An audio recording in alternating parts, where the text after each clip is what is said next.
Bem, bom dia a todos. Nós temos um dia aí bastante cheio de informações e coisas bem técnicas, bem focadas, no momento que nós estamos vivendo.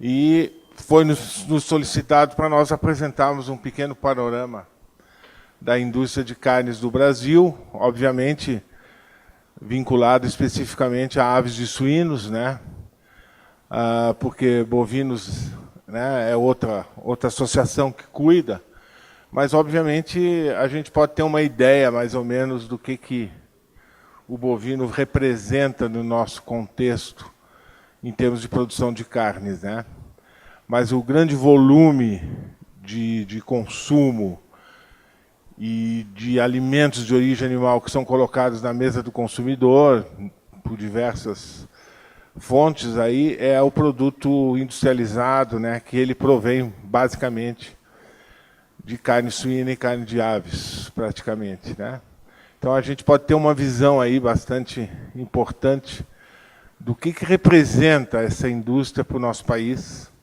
o que representa essa indústria para outros países, o que representa essa indústria para nossa população, e o que representa essa indústria para o mundo. Eu acho que é importante que a gente tenha essa visão exatamente nesses momentos em que, de uma forma talvez um pouco equivocada, as pessoas possam fazer algum tipo de comentário ou gerar algum tipo de informação e não tem uma noção muito correta do que pode impactar você colocar em dúvida um determinado sistema de produção que, com certeza, tem as suas fragilidades, que, com certeza, tem as suas transgressões, que, com certeza, tem a sua possibilidade, o seu risco de alguma coisa acidentalmente não andar adequadamente, satisfatoriamente. O que não se pode conviver é com a intencionalidade. Quando existe a intenção de você gerar alguma coisa que possa trazer prejuízo à saúde das pessoas ou prejuízo aos aspectos econômicos, a fraude propriamente dita. Eu acho isso sim que é a grande falta, a grande gravidade que nós temos que trabalhar e que todos nós profissionais temos obrigação de cuidar desses aspectos no nosso dia a dia.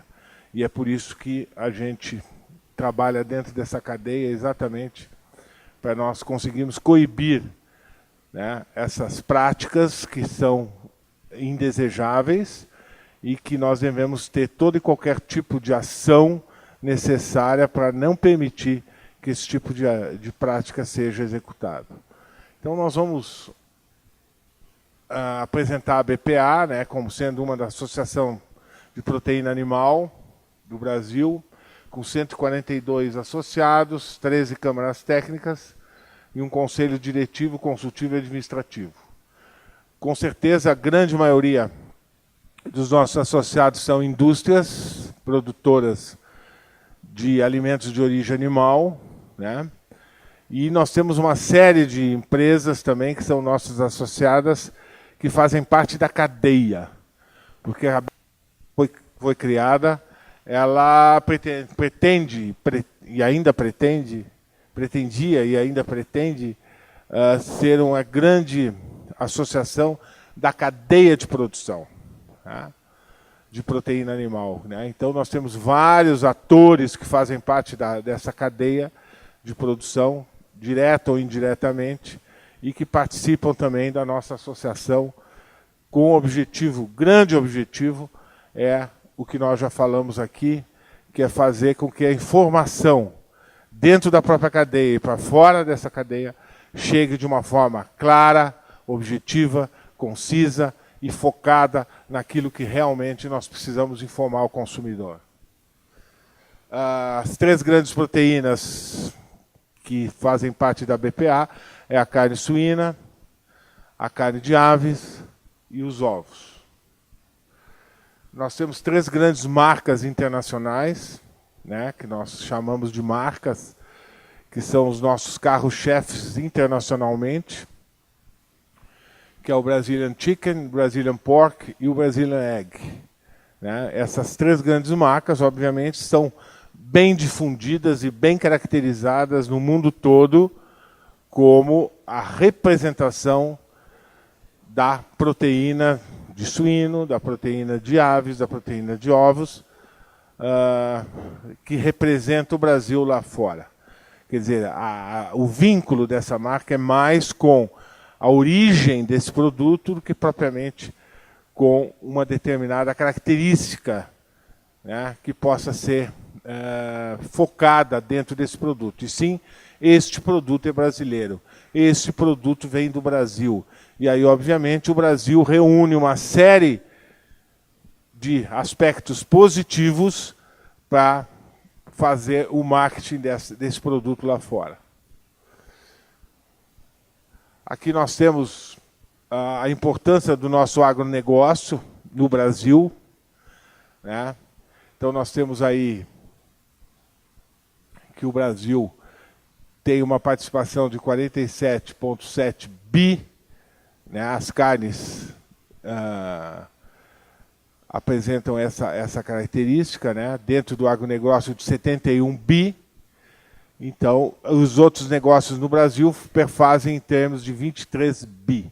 Então, realmente, a produção primária no Brasil ela tem uma importância muito grande.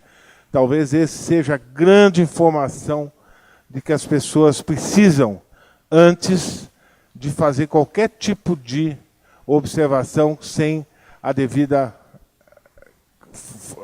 os devidos aspectos factuais e o que vai impactar no momento que você comprometer uma cadeia desse tamanho ou você generalizar determinados aspectos negativos que podem vir a comprometer todo um processo e todo um sistema econômico de um país. Aqui nós temos a participação internacional do agronegócio do brasileiro, em que nós podemos ver aí que as carnes ocupam um espaço bastante forte, né? Nós temos a carne de frango aí em primeiro lugar de exportação, em segundo lugar de produção. Nós temos a carne de suínos, que estão em 4º lugar de produção e 4º lugar de exportação, né? E ainda temos a carne bovina aí, que vocês podem ver, né? Que está no 1º lugar de exportação e o 2º lugar de produção. Então vocês podem notar que o Brasil tem uma importância muito grande no cenário internacional, além de outros itens, né, do nosso agronegócio, que também são extremamente importantes dentro desse contexto internacional. Aqui nós temos o grande aspecto que nós representamos lá fora, que nós fizemos questão de chamar a atenção, é o nosso clima, né? Nós somos um país que temos 12 meses de produção no ano, enquanto muitos dos nossos concorrentes trabalham com 6 meses de produção, em condições naturais. Obviamente, os nossos concorrentes são obrigados a se utilizar de uma série de tecnologias que tem um custo, né, para poder corrigir esse problema climático e poder produzir durante os 12 meses do ano. Então, essa é uma grande vantagem, um grande diferencial para nós brasileiros em termos de produção, é nós como clima. Aí vocês têm, então, uma observação de como que é a temperatura média anual por país e a posição que o Brasil ocupa, né, nesse aspecto aí. Obviamente, esse diferencial de clima também nos ajuda a ter algumas vantagens do ponto de vista de saúde animal, principalmente, né? Então, isso aí tem nos dado um certo diferencial mundial no que diz respeito principalmente às carnes no contexto internacional. Aqui nós temos o nosso quadro de carne de aves, né, de 2015 a 2016.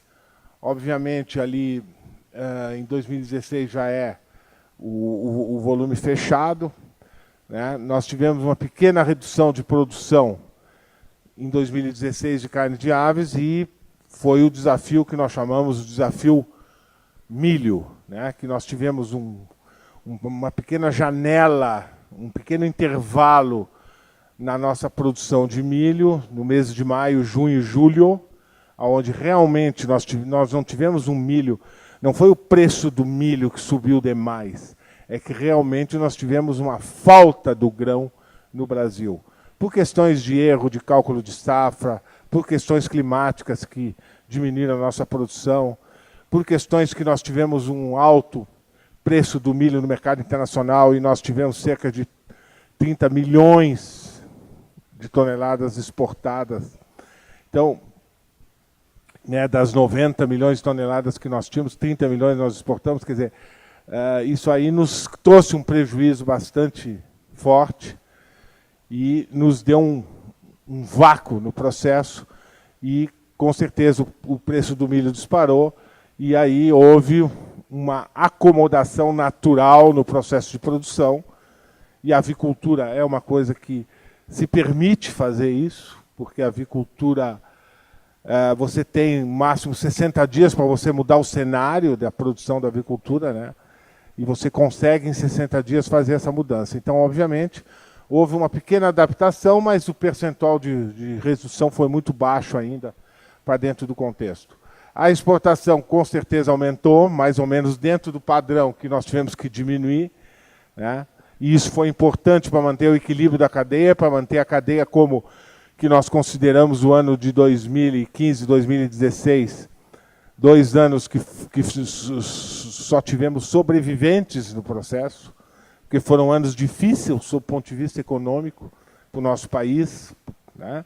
Então, realmente garantiu a sobrevivência, a exportação, e esse pequeno suba da exportação garantiu o equilíbrio e a sobrevivência do negócio avicultura no nosso país. A disponibilidade, houve uma redução em torno de 4%. Todos nós sabemos que houve uma redução de consumo no nosso país, nesses 2 anos, 2015 para 2016, né, por questões econômicas, obviamente. O nosso consumidor perdeu bastante poder de compra, e com isso havia um critério de seleção de compra e seleção daquilo que você vai comprar bastante forte, e obviamente o frango teve uma pequena redução, sem falar em outros itens, né, de consumo que reduziram fortemente, principalmente a parte que é considerada mais supérflua, não alimentação, mas mais supérflua. Houve reduções bastante drásticas, que inclusive geraram alguns prejuízos econômicos bem fortes. Mas, em suma, o frango, por ser a proteína, né, a fonte de proteína animal mais barata que nós temos, ele sofreu pouco, muito pouco nesse processo. E, obviamente, nós tivemos uma pequena redução no consumo per capita, quilo habitante ano, né, em torno de 4,9. Há uma previsão de crescimento da produção de 3% a 5%, e, obviamente, um crescimento da exportação de 3% a 5%. Com certeza, né, essa nossa expectativa continua, e vocês vão ver por quê, né, porque mesmo no início desse ano, há 30 dias atrás, nós temos enfrentado um desafio com bastante impacto, tanto o mercado interno como exportação, nos permite ainda continuar na expectativa de crescimento para o ano de 2017. Aqui são os principais produtores mundiais de carne de frango de 2016. Né, Estados Unidos, o Brasil entra em segundo. Depois a China, né, está mais ou menos em cima do Brasil, né, sendo que a China está com problemas bastante sérios, está desativando uma série de aspectos de produção, tendo em vista problemas ambientais, né, porque eles descuidaram de uma série de sistemas ambientais de produção, e veio uma legislação em 2015 muito forte no sentido de coibir o máximo possível os transtornos ambientais dentro do país, e eles tiveram que reduzir bastante a produção, e com certeza em 2017 nós teremos o Brasil se solidificando, né, ficando mais sólido na segunda posição de produção de carne de frango no mundo. Os principais exportadores, o Brasil é o primeiro, já se distanciou bastante dos Estados Unidos, né, e os Estados Unidos, não que o Brasil esteja vitorioso pela uma situação ruim dos concorrentes, mas os Estados Unidos já vem há um ano, né, sofrendo o problema da influenza aviária, que é uma doença economicamente importante, do ponto de vista de saúde pública também importante, e isso vem de uma forma direta ou indireta, fazendo com que o Brasil seja mais sólido nas questões de ser um maior exportador de carne de ave. E, obviamente, com certeza, né, o grande desafio que nós tivemos há um mês atrás trouxe bastantes impactos.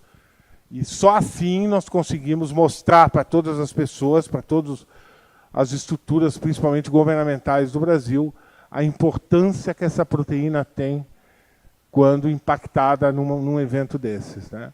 Então você vê, nós chegamos a ter alguns prejuízos aí de algumas empresas, muito sério mesmo, no que diz respeito ao impacto econômico que esses poucos dias que nós tivemos de falta de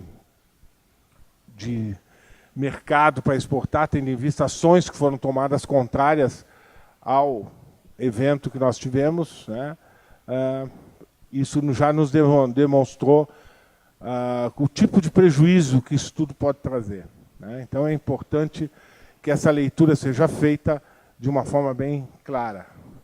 Aí nós temos outros países aí que concorrem conosco, mas que realmente não vão ter possibilidade de chegar, né? Se nós pegarmos aí a União Europeia, a Tailândia e outros, nós sabemos que a União Europeia também já tem limites de produção definidos, dificilmente irá aumentar. A Tailândia era um país que tinha perspectivas de produzir um pouco mais, mas também pela sua situação climática, pelo tamanho do seu país e pelos problemas sanitários, ela não tem condições de aumentar muito. Então, realmente, o Brasil tem uma tendência de ficar sozinho aí nesse mercado exportador de aves. A exportação de carne de aves por país, vocês veem que são mais de 160 países que a gente exporta, né? E que dificilmente nós temos lugares no mapa mundi que nós ainda não exportamos, com algumas 2 ou 3 países que não aceitam a exportação do Brasil ainda, fora os concorrentes, os principais concorrentes do Brasil, que obviamente não importam carne de frango brasileira, mas nunca se sabe, né? Amanhã ou depois poderá. Os nossos grandes compradores aí é a Arábia Saudita, a China, vem despontando como um grande comprador. Há uma possibilidade para ano de 2017, nós temos números dobrados na China, por as questões que eu já comentei com vocês. Aí depois nós temos aí Hong Kong também como um grande importador, o Japão também como um grande importador. Então nós temos vários países aí que têm uma dependência bastante forte em relação à carne de aves brasileira. Aqui nós temos os volumes exportados, a pequena queda que nós sofremos nesse ano, né, em alguns países por problema econômico, que sofreram, passaram. Nós tivemos esse ano uma coisa bastante impactante em 2016, que foi o preço do petróleo internacional. Então, todos aqueles países que tinham a sua maior riqueza, o petróleo, eles tiveram um decréscimo de importação bastante sensível. Aqui já nós temos 2017, né? No primeiro trimestre nós já temos uma evolução em torno de 22,3%, né? em receita e 3,7% em volume. Então, o que isso significa? Isso significa que o preço médio do nosso produto internacional ele deu uma reagida bem forte em 2017. Mesmo se exportando uma quantidade menor, menos volume que se esperava, né, com um crescimento somente de 3,7%, nós tivemos um crescimento em arrecadação, em volume de venda, em valor de venda, em torno de 22%. Isso foi uma grande notícia que nós tivemos para iniciar 2017 e, obviamente, de mantermos as expectativas. Aqui nós temos a carne suína, que foi de um comportamento extremamente bom em termos de exportação no ano de 2014, 2016, com certeza, por causa do decréscimo per capita em torno de 5%, um decréscimo em disponibilidade interna em torno de 4%, com certeza as indústrias suínas do Brasil trabalharam fortemente no mercado externo e tiveram um sucesso. Nós retiramos do mercado externo cerca de 200 mil toneladas, do mercado interno cerca de 200 mil toneladas no ano, né? Isso foi extremamente importante, porque nós tivemos uma redução muito forte de mercado dentro do nosso país, e isso poderia ter impactado de maneira negativa na cadeia de produção de carne suína, mas nós conseguimos um mercado de exportação. Então, aí nós já estamos com todos os argumentos necessários, né? Nós já estamos aqui, com esse panorama que a gente está mostrando para vocês, nós já estamos mostrando para vocês todos os argumentos. Como é que uma indústria de carne, de frango, de aves, né, até de bovino, poderia-se dizer, que tem todo esse desempenho, que consegue num ano aumentar 200 mil toneladas de carne de exportação para países extremamente exigentes, extremamente criteriosos, vai estar, de uma forma generalizada, comprometida com uma situação como foi vinculada à situação que o Brasil estaria num colapso em termos de qualidade de produto oferecido ao consumidor. Obviamente, nós temos N argumentos para colocar ainda durante o dia de hoje, né? E aqui nós podemos desenhar alguma série de argumentos importantes nesse sentido. Aqui nós temos os principais produtores de carne suína.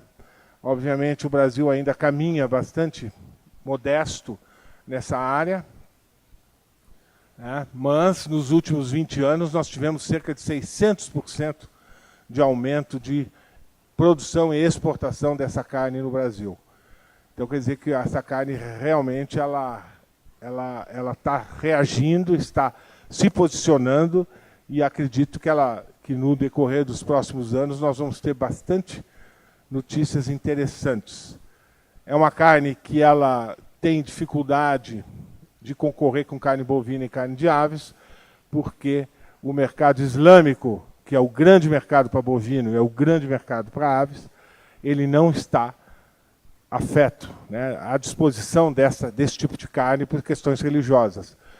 Mas ainda nós temos um mercado da África e asiático extremamente necessitando esse tipo de proteína e consumindo esse tipo de proteína de uma forma bastante forte, e que a gente está apostando que o Brasil consiga chegar nesses mercados de uma forma bastante forte e conseguir esses mercados e conseguir subir mais no ranking de principais produtores e, obviamente, principais exportadores de carne suína.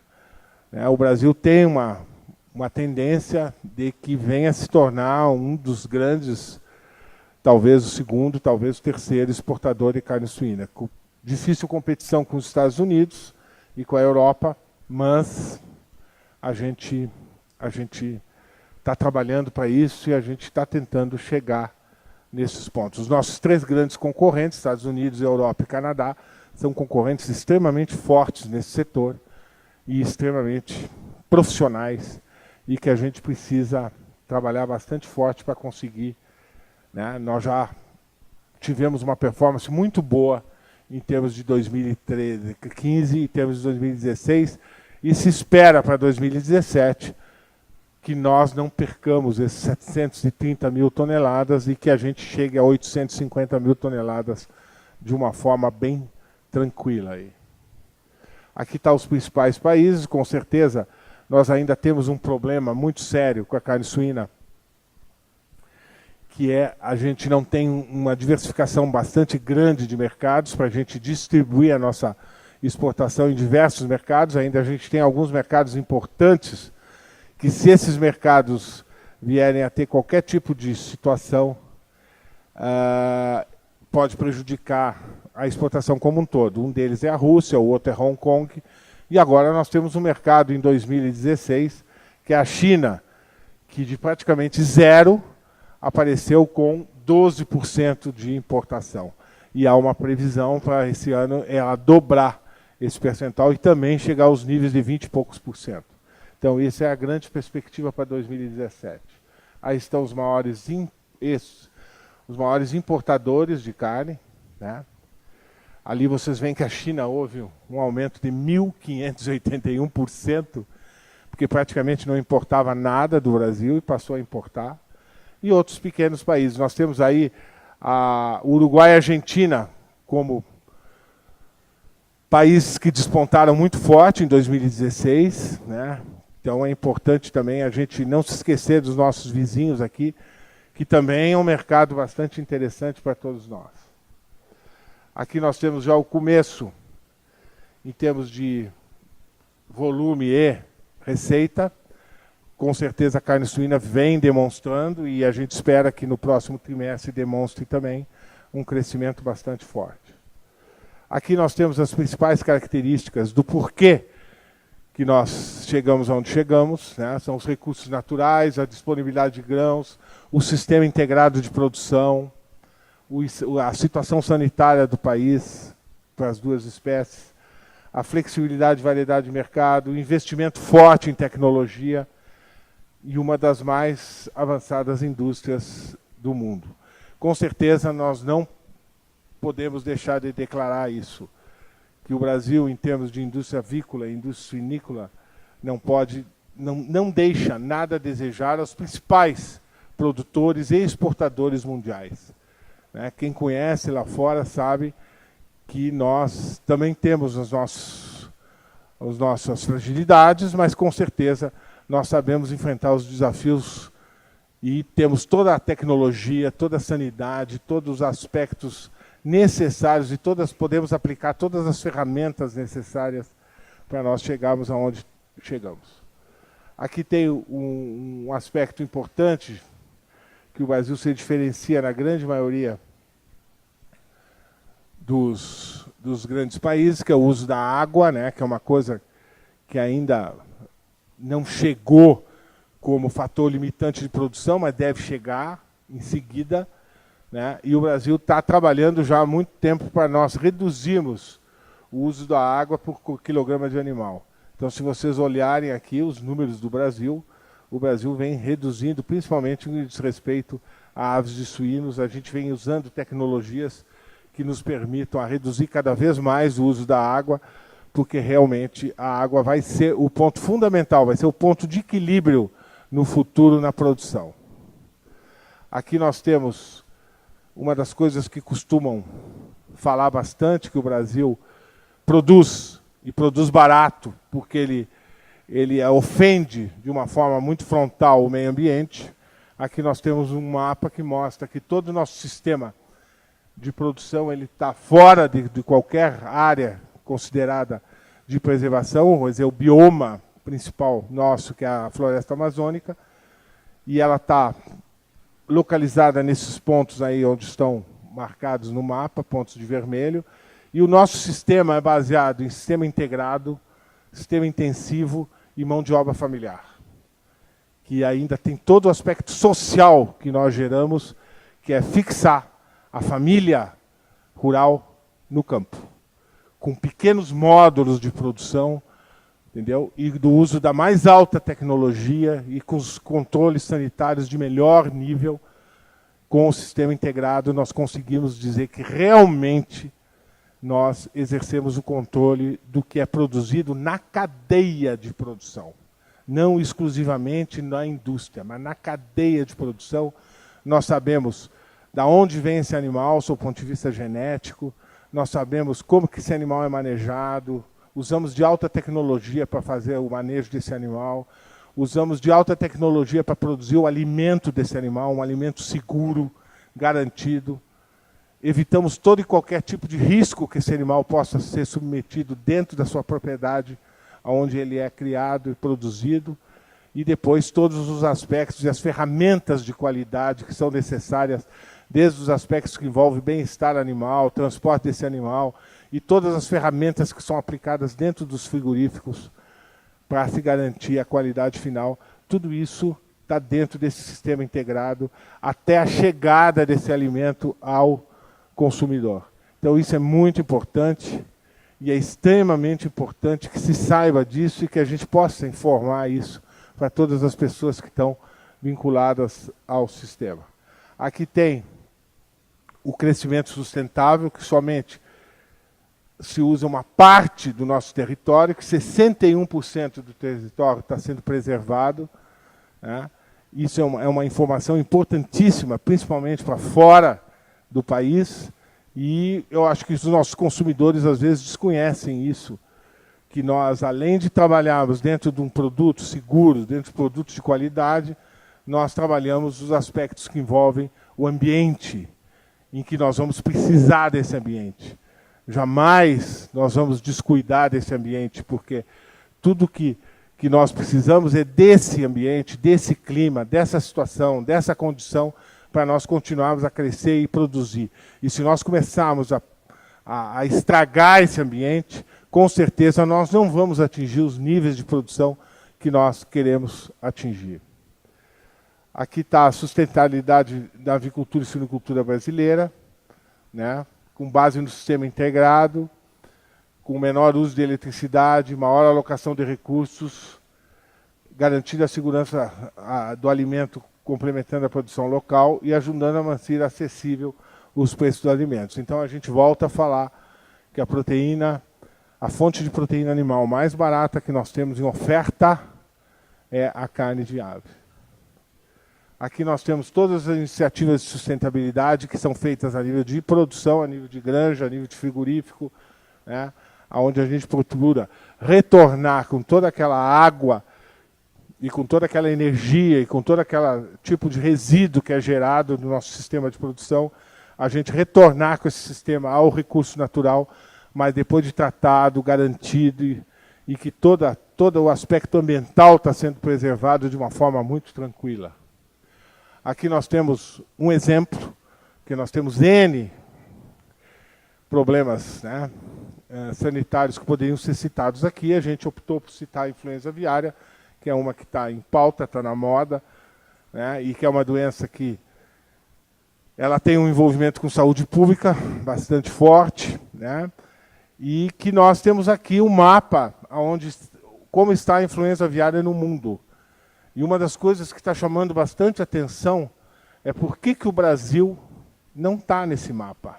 Não está com essa pontinha azul, nem vermelha, nem laranja, nem amarela, nem cor nenhuma.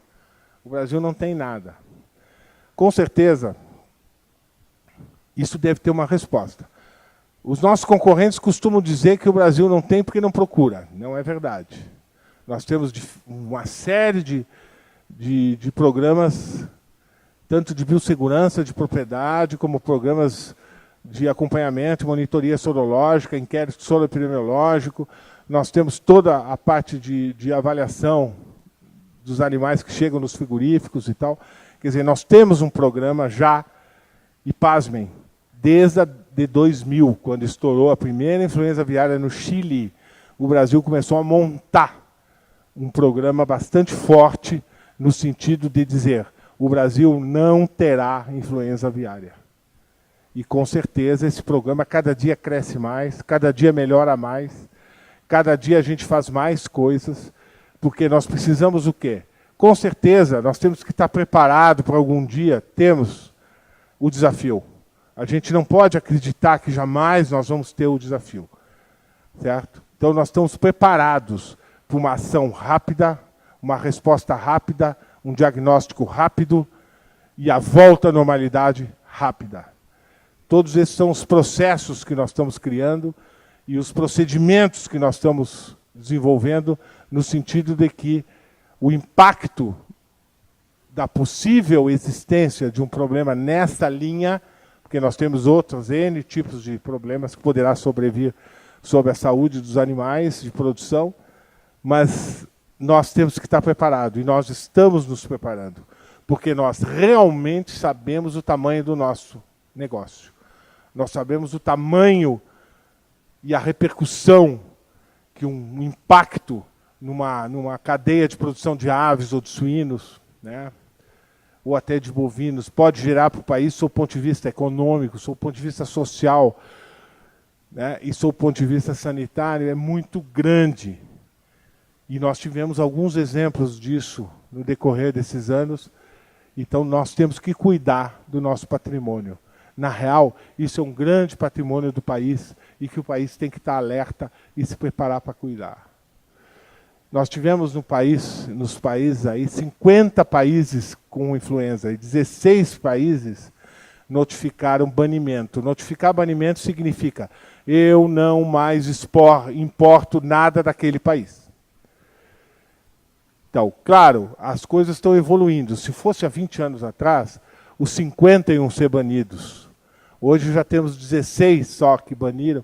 Então, isso significa que muitas formas você pode desenvolver, muitas ferramentas você pode desenvolver para se blindar, para se proteger. Um dos grandes exemplos na avicultura é o que nós chamamos de compartimentação de produção, que nada mais é do que um sistema mais sofisticado do que o que nós chamamos do sistema integrado de produção, né? Do ponto de vista técnico, é um sistema bem mais sofisticado, mas se nós tivermos que chegar lá para proteger, para blindar o nosso patrimônio, nós vamos chegar. Tem a qualidade e a sanidade, principalmente a campo, né? Onde a gente controla a propriedade, controla quem entra, quem sai, faz todo o processo de garantia de que nessa propriedade nós vamos ter uma completa blindagem sob o ponto de vista natural e sob o ponto de vista tecnológico para evitar que nós tenhamos qualquer tipo de problema. Aqui nós temos o timeline da operação chamada carne fraca. Eu acho que eu vou simplesmente mostrar esses slides para vocês e mostrar, eu trabalho nessa área desde 1978, 7, né? E é a primeira vez que eu vi a recuperação de um problema, de um desafio, de uma situação, de um evento, né, num tempo recorde desses.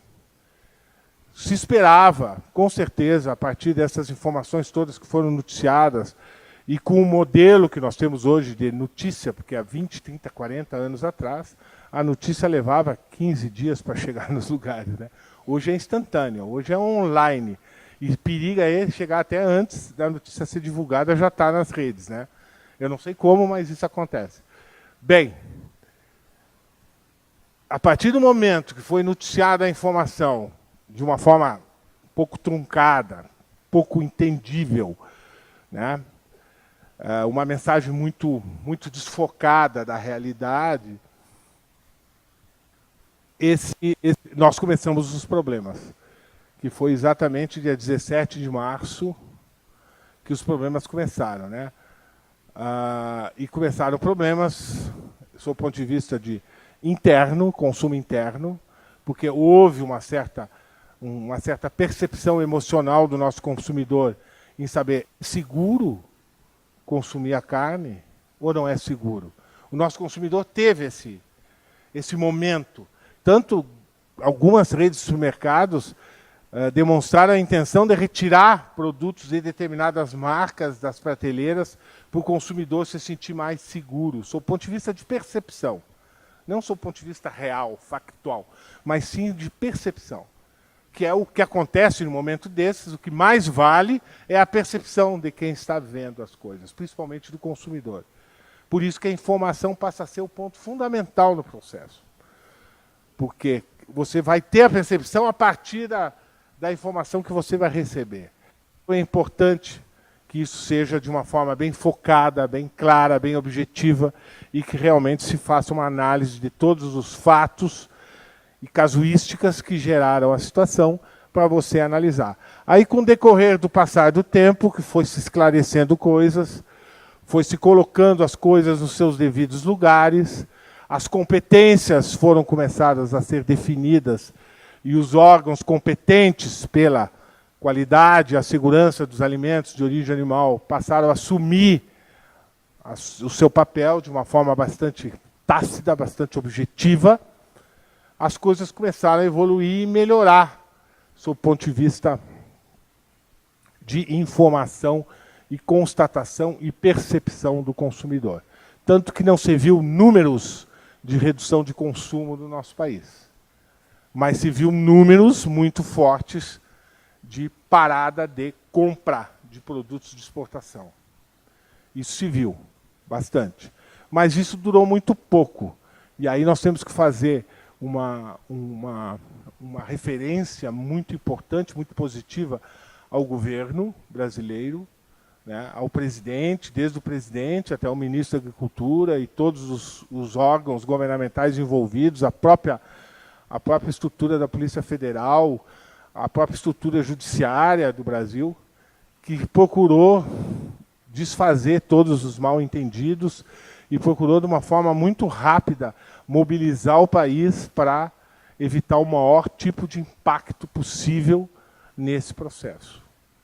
E aí, com certeza, nós tivemos pontos extremamente positivos, né, como uma reunião que o presidente da República fez com todos os embaixadores de todos os países, na sua sala, onde ele deu pessoalmente a garantia do sistema brasileiro estar funcionando. Então, isso é uma coisa muito impactante. Depois dessa reunião, na segunda-feira seguinte, muitos países, só com a reunião, já modificaram o seu comportamento e a sua forma de agir.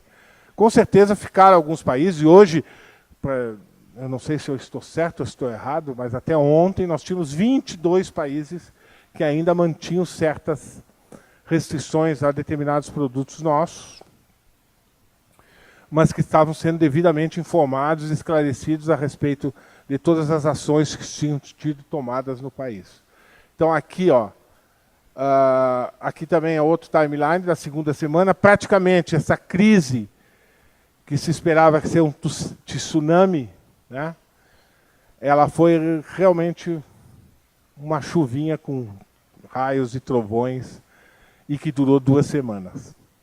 E que essas 2 semanas nós conseguimos recuperar cerca de 80% de todo o nosso manancial de produção e de exportação para a normalidade. Ainda nós estamos vivendo 20% de situação um pouco complicada com alguns mercados, né? Mas a gente está com boas perspectivas, o nosso prognóstico é bastante favorável para o futuro. Claro, tendo em vista todos os fatos, porque aqui nós não vamos chegar e dizer tudo foi equivocado. Não, nem tudo foi equivocado. Existiram fatos que geraram o processo. E esses fatos, na sua grande maioria, ou por que não dizer na sua maioria, foram fatos que não tiveram uma influência praticamente zero à saúde das pessoas, né? Tiveram muitos percentuais altos em relação ao bolso do consumidor, né? A fraude, quer dizer, as pessoas estarem fraudando determinadas situações, né, e vendendo aquele produto como se fosse um produto normal, mas na real estavam colocando alguma outra coisa que, se colocasse, teria que dizer que colocou, teria que mudar o nome do produto, alguma coisa nesse sentido.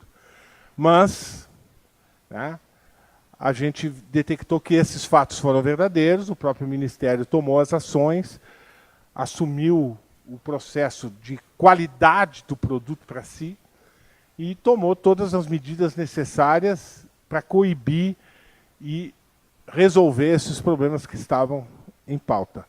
Eu acho que isso aí foi uma ação muito positiva, muito clara, muito transparente e que nos trouxe certa tranquilidade para todos nós, no sentido de que, realmente, problemas todos têm, fragilidades todos têm.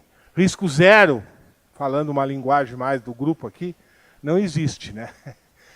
Não existe para nós, como profissionais da área de segurança do alimento, como também não deve existir para qualquer outro tipo de atividade, né? O risco zero ele não existe. Então é possível nós termos as fragilidades. O que nós temos que desenvolver, o que nós temos que ser fortes, o que nós temos que estar sempre atentos, né? É nós temos métodos, diretos ou indiretos, de detectarmos tudo isso, né? Então, a própria gama de profissionais que trabalha como responsável por qualidade de muitos produtos, a gama de profissionais que trabalham no governo, todos esses têm que criar mecanismos em que seja possível, de uma forma direta ou indireta, nós detectarmos isso. Ou hoje ou amanhã, né? Com certeza, às vezes uma pessoa pode passar criando uma certa ilusão ao consumidor, um ano, e aí, por fim, ele ser pego, né, nessa ilusão e depois, obviamente, responder por tudo aquilo que ele fez, de forma intencional. Então, uma das coisas que eu falo sempre é o seguinte: a intencionalidade do ato é que vale. Porque se você tiver um problema acidental no seu produto, uma falha tecnológica, um acidente, com certeza, né, pessoal? Ninguém aqui nessa sala está acreditando que nós vamos trazer uma cultura de salmonela e vamos botar num produto simplesmente porque nós achamos que o produto vai ser mais barato ou vai nos custar menos. Não existe isso. O que existe pode ser uma falta de responsabilidade, né? A pessoa ser complacente e não fazer determinadas coisas que têm que ser feitas, né? Então, essas coisas todas muito bem avaliadas e muito bem direcionadas e muito bem trabalhadas, não só pelo governo, como por nós. Porque, por favor, nós não vamos esperar que o governo descubra as coisas. Eu acho que esse é o ponto fundamental que era no passado, né? Que a gente sempre dizia, não, vamos continuar assim, porque daqui a pouco os caras descobrem e aí a gente modifica. Não! Nós estamos numa fase, num cenário, que a gente não tem que esperar ninguém descobrir nada. Nós temos que tomar a iniciativa das coisas. Nós temos que tomar a iniciativa de garantir aquilo que nós estamos fazendo. Tanto que o cenário internacional hoje está partindo porque nós chamamos de responsabilidade compartilhada, né? Vocês olhem, a União Europeia tem projetos que ela vem desenvolvendo desde 2000 e tem previsão para agora em 2020 acabar esses projetos todos, aonde ela passa 80% da responsabilidade de quem produz, do produto para quem produz. E eles vão ficar só checando determinados pontos, que eles consideram os pontos críticos, né, para avaliar. E quem não estiver fazendo as coisas como deve ser feita, será punido de forma exemplar. Que até mesmo, né, vocês veem aí, uma das críticas, o tamanho de uma multa, ou só se tirava o registro de um estabelecimento em caso de vida ou morte, quer dizer, essas coisas aí é que tem que mudar, esses conceitos é que tem que mudar. E eu acho que nós vamos aproveitar esse marco que houve, né, há 30 dias atrás, e mudar algumas coisas, né, do nosso comportamento, mas não só governo. Acho que todos nós temos que olhar e tentar mudar alguma coisa no sentido de nós não sermos mais sobressaltados com esse tipo de notícia, né?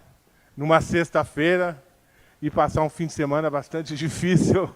Nós não temos, eu pelo menos não tenho mais idade para isso, eu não sei, os jovens aí, né? É complicado, é muito estresse, muita dificuldade, e eu sinto, mesmo as pessoas que não estejam diretamente ligadas, profissionais de universidades, de institutos de pesquisas, como o ITAL, assistindo aquele monte de informação equivocada que saiu, e vendo, afinal, o que eu fiz durante todos esses anos aqui no meu laboratório, né, ou na minha pesquisa, Será que eu não gerei a informação adequada? Será que esses milhares de profissionais que eu botei na rua aí não sabem disso?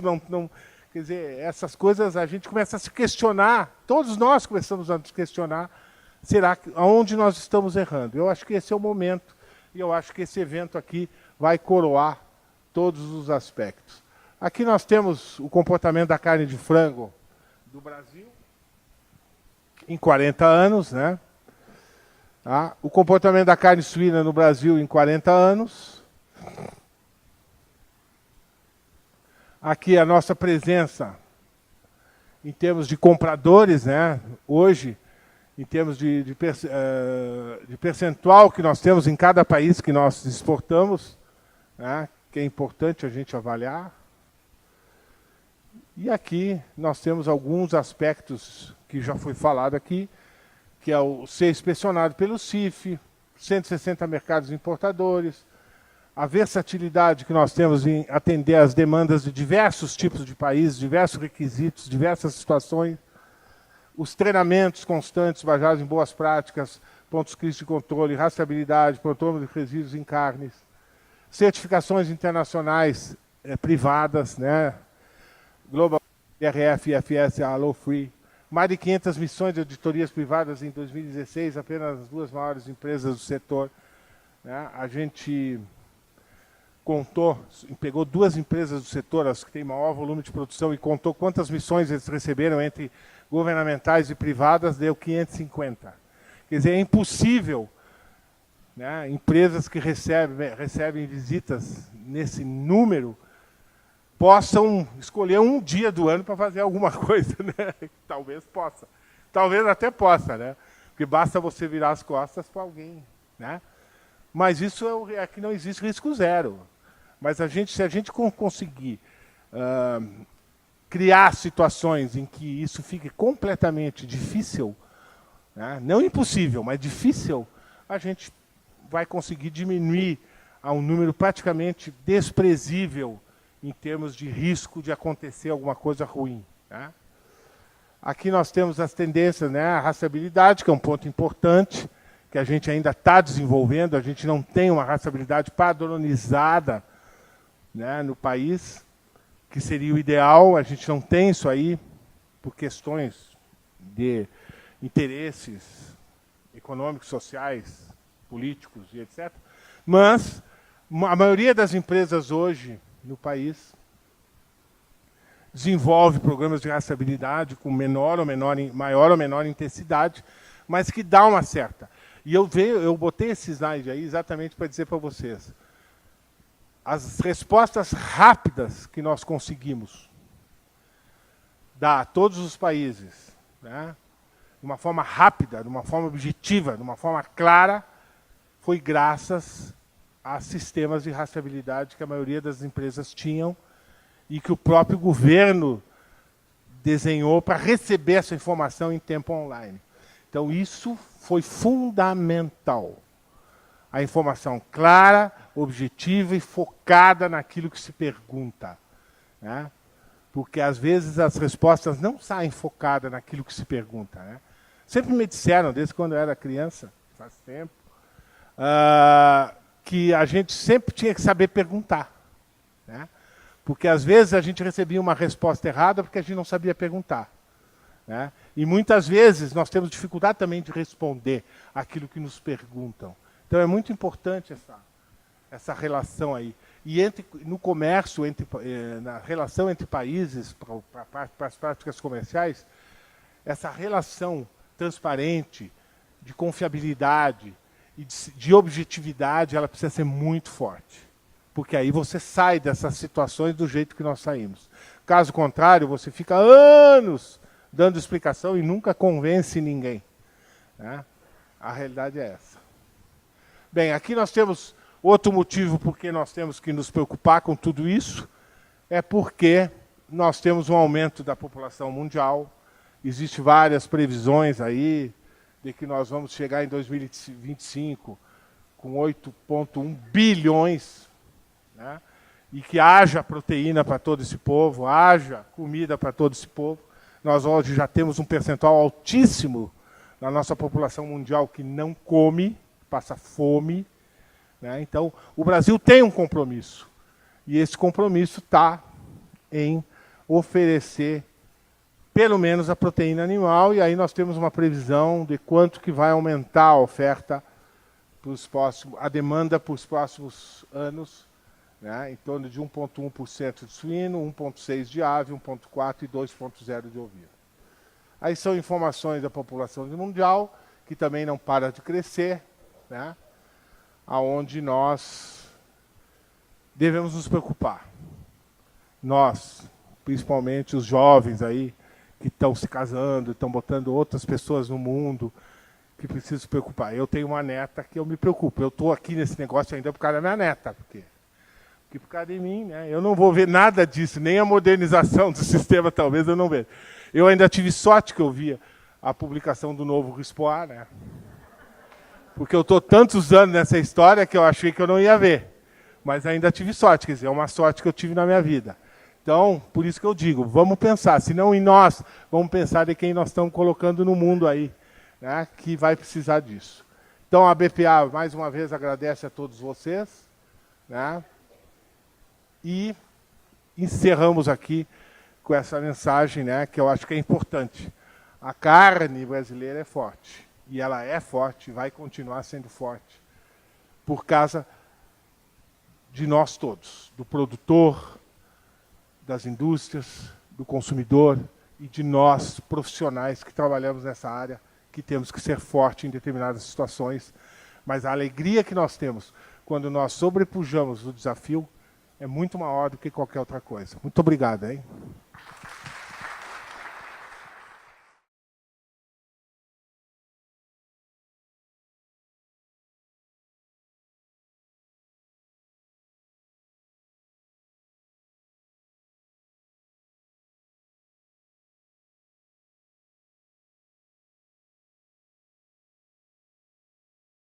Vamos começar pelo seguinte.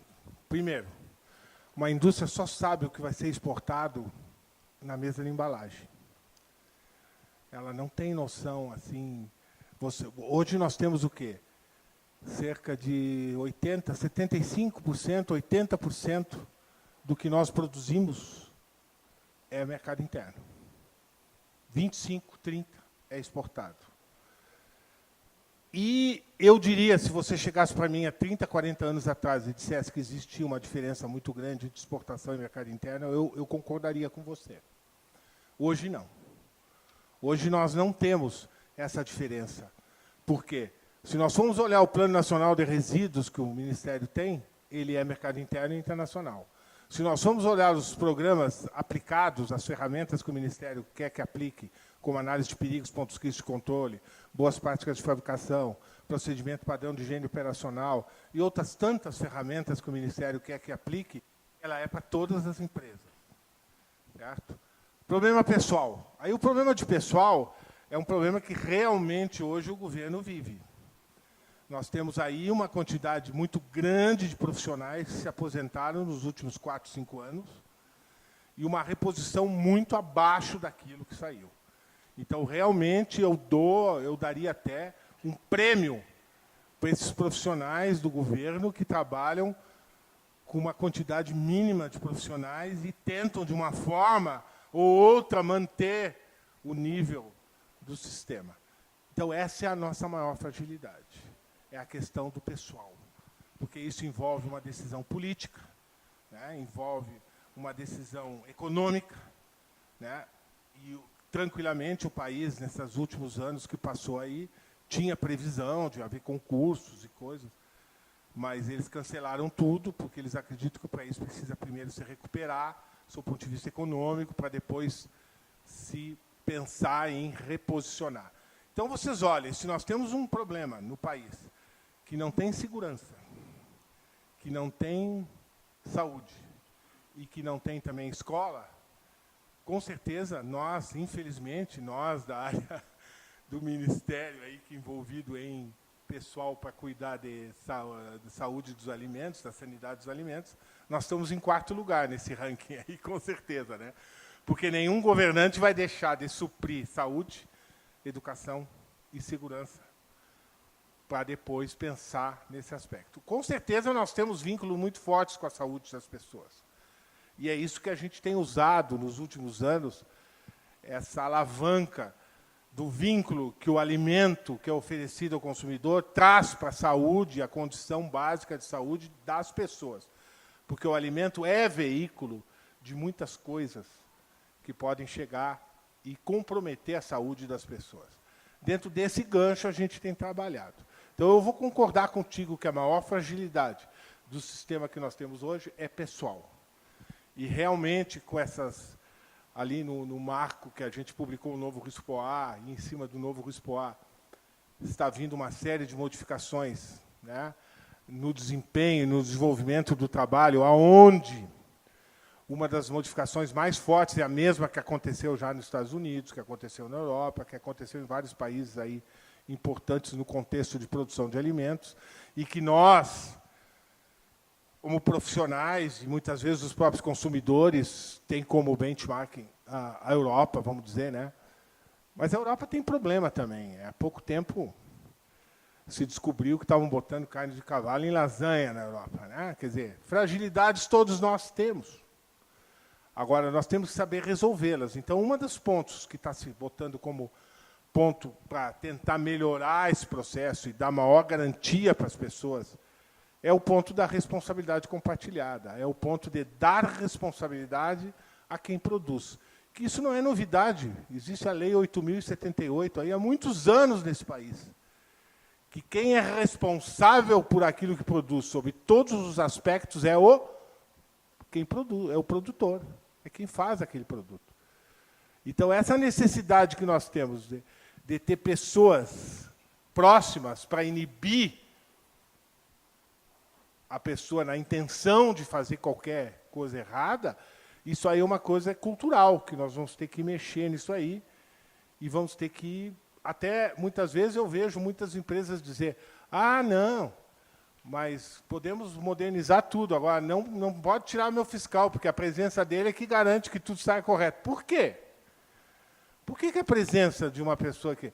Quer dizer que se nós tivéssemos um fiscal de imposto de renda na nossa casa, checando o nosso imposto de renda, nós não faríamos correto? É a grande pergunta, né? Será que nós temos condição de ter um policial para cada pessoa, para evitar que cada um de nós faça qualquer ato irregular? Não, não precisa. Isso se chama cultura, se chama consciência. Eu acho que nós temos que... A grande palavra mágica para nós melhorarmos o nosso sistema, com todas essas fragilidades, né, que você perguntou aí, é nós conscientizarmos quem produz e conscientizarmos quem fiscaliza e definir os papéis adequados para cada um e cada um viver feliz para sempre. Porque não tem outra forma. Ninguém vai contratar um exército. Hoje nós temos cerca de 4.800 empresas no Brasil e temos 2.000, 3.000 fiscais no Brasil todo. É impossível você conseguir. Aí você consegue contratar 5.000 pessoas para botar em cada empresa. Resolve? Pode não resolver. Porque pode esse cara ir no banheiro e nesse tempo que ele foi no banheiro e que ele voltou, deu.